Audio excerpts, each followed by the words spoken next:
Okay, our next speaker is Nigel Weatherill, who's Vice-Chancellor for the university. Nigel's going to talk to us about CP Snow and the two cultures. And I'm just saying I'd like to think in a very small way. We're trying our best here today to break down the barriers between the two cultures. Though I suspect some things are insurmountable, but that's my personal opinion. I'll sit down actually after that. That's my last line, I think.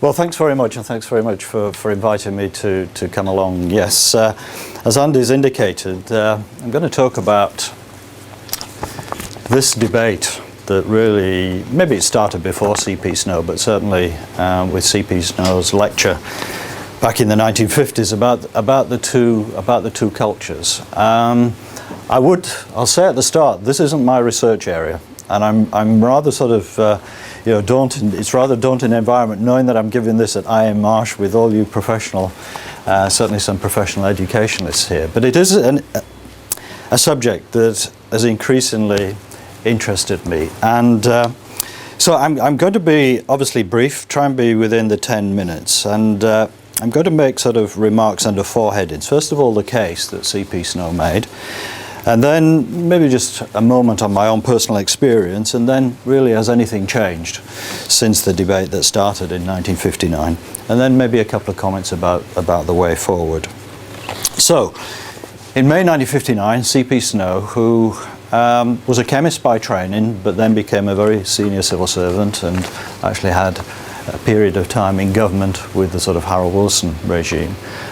He gave a lecture in Cambridge which was called The Two Cultures and the Scientific Revolution. And basically his concern was the fact that there was at that time an increasing gap opening up between the science community and, if I can put it this way, the arts and humanities community.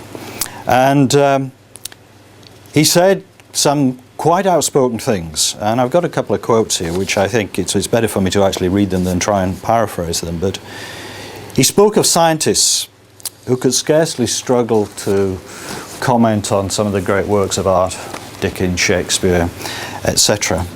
And scientists were often criticised for this.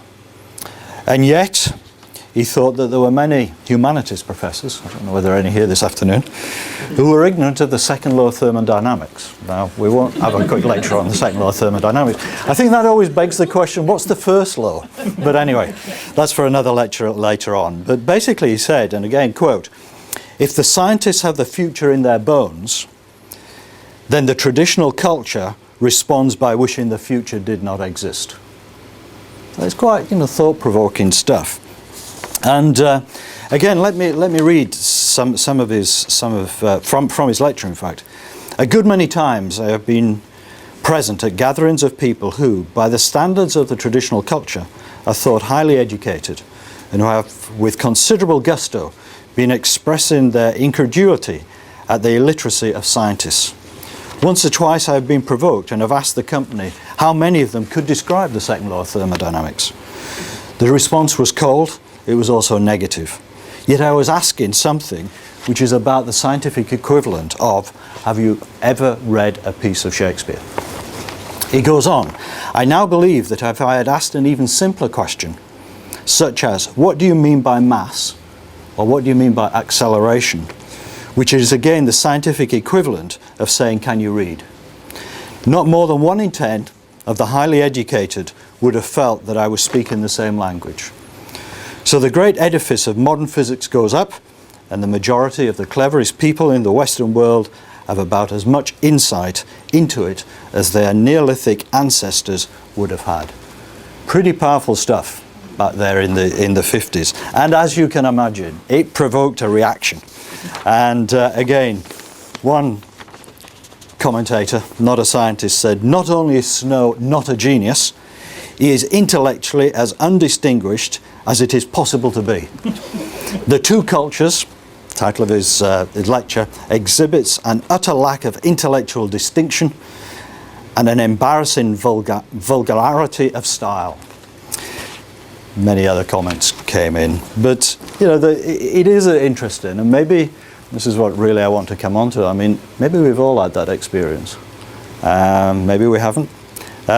Nobel Prize winning scientist, so Sir Andrew Huxley, recounts that when he switched from classics to physics at Westminster School, the headmaster said to him, "You're forsaking virtue for pleasure." Snow argued, "There is only one way out of all this. It is, of course, by rethinking our education." Well, what's happened since 1959? What's happened since 1960? I said the second part would be just a personal perspective. I did the classic at school. I was pretty much a sort of product of the Apollo era. I wanted to know how you go from here up to there. So I did double maths and physics. I read double degree in maths and aeronautics, and then I did a PhD in maths. For 8 years, I never wrote an essay. Did I struggle to write my PhD? I'll tell you, I really struggled, and I say that openly. And it was that, nobody introduced me to the wider issues, and I wrote an article recently on actually my journey through that, and I won't bore you with it. Some of you might have seen the article, but really it was coming from that background, which of course I'm proud of and thoroughly enjoyed. I'm not complaining at all, but where was that balance? Where was I given through my formal schooling that balance to counter, all the great sort of mathematics and things? So, has anything changed? Well, many here will know far better than I do that the 90s and the 2000s have seen almost I think a crisis in science education. Fewer students taking science, and again, I'm not going to bore you with statistics, but there have been significant attempts to address this balance. Whether it's through things like STEM, science, technology, engineering, mathematics. I myself led the national HE STEM programme. Millions of pounds government money. Why?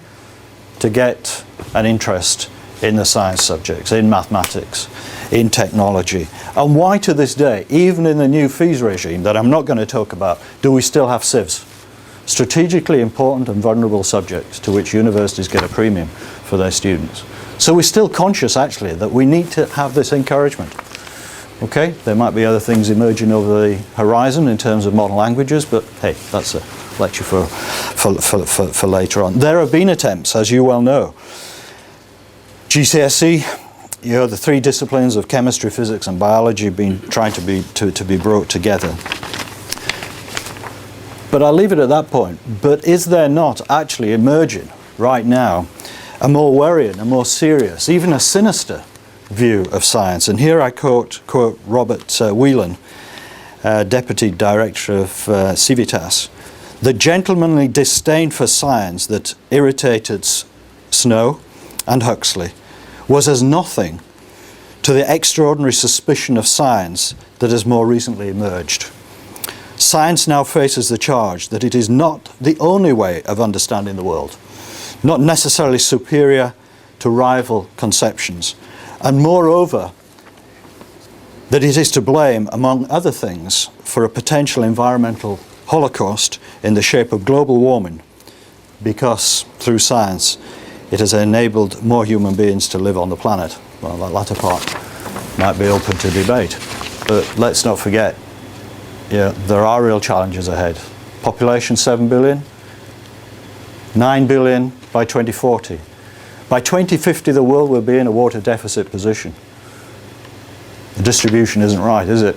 Some areas get far too much rain, some don't. But anyway, that's the general drift. But what's in that message, and I could have quoted many people, is really where is science taking us? And that doesn't necessarily sit comfortably with this basic thesis of Snow about the two cultures. So, the way forward, should science or the humanities be given preference? Which one? Should education aim at the moral formation of the individual, or should it address the wider issues of the world, the physical world around us?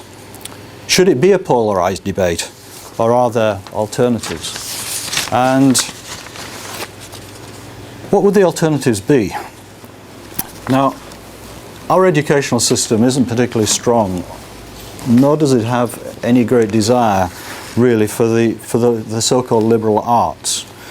But you will know that the so-called trivium of grammar, that ensures the good structure of language, logic for finding the truth, and rhetoric for the beautiful use of language in expressing truth, really are the fundamentals that go back many years. And if you add to that the so-called quadrivium, which I think is absolutely fascinating, and that is basically working with numbers, and it's associated with arithmetic, geometry, music, and so-called spatial harmony, astronomy, but actually three-dimensional objects. If you add those two together, then basically you get the 7 fundamental tenets of liberal arts. And of course many universities going back centuries actually started to build and evolve their educational curriculum, if I can put it that way, using those, at the time, those 7 basic components. So should we return to this?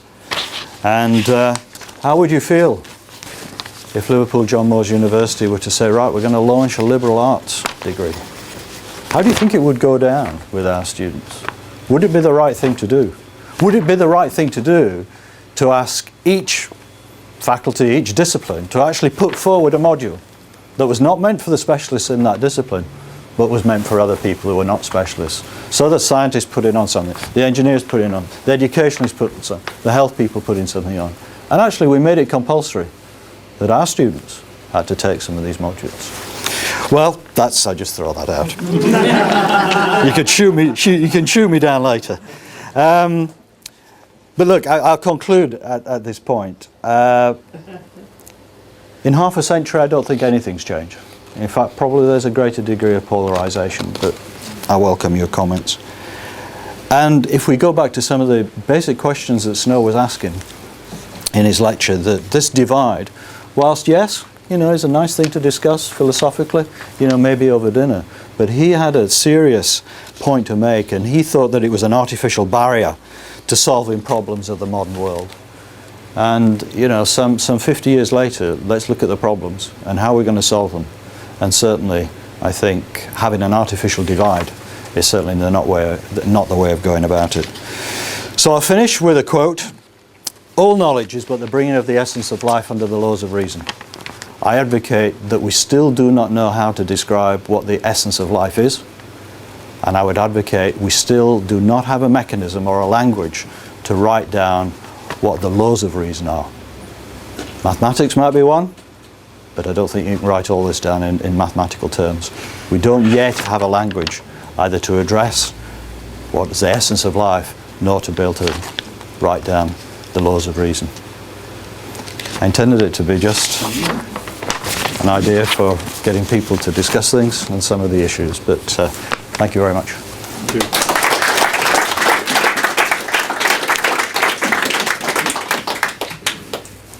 Right, Nigel, that was really interesting. So many questions that could arise from that. But one of them that strikes me, the Apollo era, and I'm of that age as well, it was primarily a technical challenge. And there was that world involvement in that, as previously there would have been for climbing Everest and so forth. Yeah. Now the challenge that faces us is arguably a multidisciplinary, interdisciplinary challenge. Yeah. And surely isn't that the opportunity whereby scientific communities, see, we box them into communities, don't we? Yeah. Scientific communities, social, humanities have to deal with those problems, because it's not just a technical solution that needs to be found. In fact, that's probably impossible on its own. It has to be that combination that comes through. Yes. So maybe that is the challenge there, but all too often science is seen as black or white. Yeah. 1 minute in the press, 2 glasses of red wine a day will kill you, the next day it will cure all disease. Yeah. You're right. And that's the interpretation of science and the language we use, and the understanding of testing a hypothesis and moving forwards, and sometimes backwards and sideways, but eventually you do creep forward, don't you, I think, in terms of how things develop. I've got the privilege of working with people right across the university on a daily basis, and you've been in that similar position. 1 minute we're speaking to people in English, the next minute it's gamma ray bursts, the next minute it's something in sports science, etc. And it's a real privilege that. My experience is we all get to the same end point, but our paths of travel are very, very different very often. And it's fascinating, but we are different. We think differently. Yes. Yeah. I think we think differently, and we arguably see the world in a different way. I think that's right, and that's the fascination of getting groups together like this, and the fascination, I think, of multidisciplinary research, because it is that thing, isn't it? It's in a group like this. If we started something, almost the first form of engagement would be to understand each other's language, and to understand where we're coming from, and then you can get at the issue. But I mean, you contrast in an interesting way, and I mean, the Apollo and against climate change, and again, this is just my view. The Apollo, it was very easy to understand, wasn't it? Actually, the technical challenge was very easy to understand. I'm stood here, and I'd like to go to the moon, and I'd like to come back here. Yeah. And the moon is that thing up in the sky, and you think, wow, I certainly thought at that time, how do you possibly do it? I mean, I have no idea how to do it, and that's what motivated me. I wanted to understand that. Climate change, what's the problem? Can we write it down? And it comes back to this, specifying the problem, isn't it? And I'm sure in many of our sort of, research lives, you're halfway there if you can write down the problem. And that in itself is a real intellectual challenge, and it's not clear to me that actually we've written down what that problem is in a language that is readily understood or readily available. And many are in denial there is a problem. Of course, you're absolutely right. You'll always find somebody who will stand in front of a camera who says, none of this, and they'll have a few letters either before their name or after their name. And why shouldn't the wider community out there think that individual is, because people like to have certainty, they like the black and white, and you're absolutely right. I mean, we don't have that in science, and I think that links on to, science is now being questioned, and almost the fundamental framework of science is being questioned in terms of, whether it can deliver and whether it's the most appropriate language. I'm just wriggling them out. So yeah. That's all right. Any questions? Dave? One of the great advantages of having a relatively new VC is you can say things about changes in the university without it sounding like a criticism of your ultimate boss. But I mean, 20 years ago, as Andy will know, we had what were called elective modules where the students did something in the arts or languages or whatever, they were doing science or vice versa. We never did, at least in where we were working well, they just shoehorned some pre-existing module that might fit into the thing, rather than saying what we wanted, something that, to talk about science to the artist or whatever. Yeah. And the students didn't take them up very much, and then someone decided that university education was all about training for a job, and therefore actually going off and doing an art module was a bad idea, and they went. So we had it and never did it well, but we could do it well, and go to the Brussels group, go to several of the Brussels group institutions, and they're being forced to do multiple things outside their subject, substantial chunks of their degree. And in theory, these are the institutions that the current government thinks all students would want to go to. It's a very interesting debate, isn't it? I mean, in the US, liberal arts is a little more accepted, but it's still often the domain of the sort of Ivy League and liberal art, rather than you're going to get a job by other means, if you like. But in Canada a few years ago, a research visit for a couple of months, and one of the undergraduates I was working with in the lab was, her degree was biology and philosophy. She was an extremely good biologist, although she didn't want to be a biologist when she left. She was going to go down the philosophy route. But that sort of thing you would, I think, never find in this country. Yeah. Any questions? I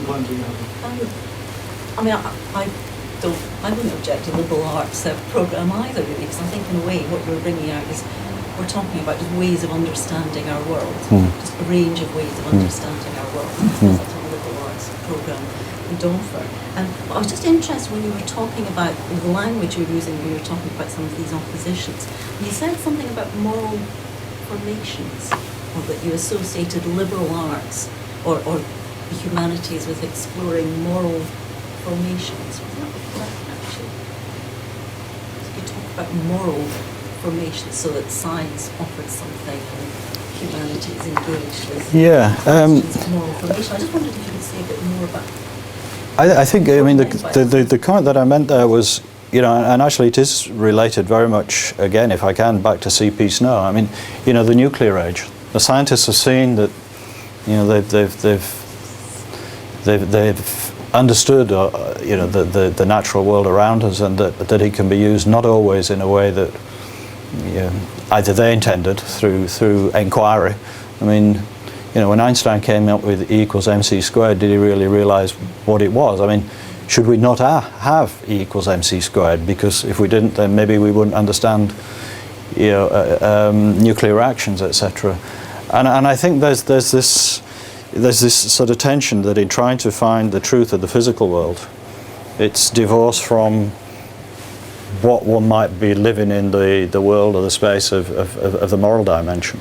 I don't think that's necessarily true, because of course, Einstein and others, clearly did an awful lot to prevent their work from being used in the way that it was. But I just see that sometimes there is that difference in studying, trying to understand the physical world as compared with more the almost metaphysical and moral world.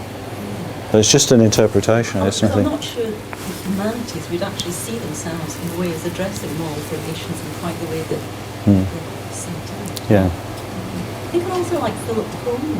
I don't know if Philip Pullman is a children's writer. Very interesting in terms of bringing together sort of moral, theological, philosophical, and string theory. Yes. Does a whole lot of stuff. Yes. I'm not sure maybe if things haven't moved on a bit so.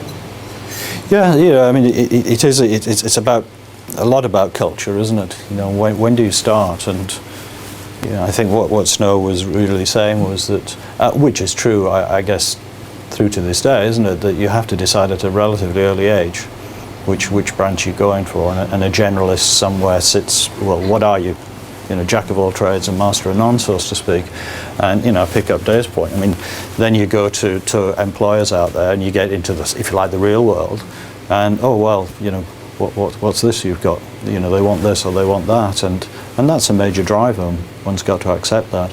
And then you do come back to the issue of culture. It is truly about culture. What is acceptable and what is not acceptable. And what does drive us. And what drives, the educational debate? What should drive the educational debate? That, I think, is changing and continuing. But I'm not sure it's really addressing the issues of the two cultures. It falls somewhere in between, I think. Well, I don't really understand string theory. I think it's more of a point, because you say we don't yet have a language. And actually, I think we do. We have many languages. I would say, which one then? Which language are you talking about? And I think the move towards more holistic models and embodied languages is really helpful. It hasn't perhaps hit sciences yet. And they're very anti that sort of language. But it was exactly the problem I had in reducing moments of touch in my research into language. And I found that the sort of embodied and holistic ways of looking at things were much more helpful. Even quantum physics was really helpful. And so it's more of a multidisciplinary thing. And so I like the liberal arts idea. Because in a sense, I think that would create a field of languages, different languages that could then kind of interconnect and maybe create new languages. And for me, language is a living thing. It's not something. I think as academics, we like to hold on to our discourses and hold on to our language, and we kind of pin down with that, and then that's why we feel stuck. But actually, language is a living thing, and lived experience is a living thing, and going it more into embodied languages and stuff like that, I think would be. Yeah, it's absolutely fascinating. I completely agree. I think what I say by a common language, I mean, I'll just give this example because I always find it amusing. I was in an interview one time for a chair in political science, and I asked the question, what is the science relevant to the politics? Well, we never got past that question actually in terms of the interview, because when you say science, if I come at it and the physical scientists in the room, etc., we've got a language. That language is mathematics. And whilst we can write things down, we can't always solve the equations, but we can write it down, we can express it. So my question was, well, what is political science then? Do I have to reinterpret my definition of that word science? So I give that as an example of again, is there a universal definition of science?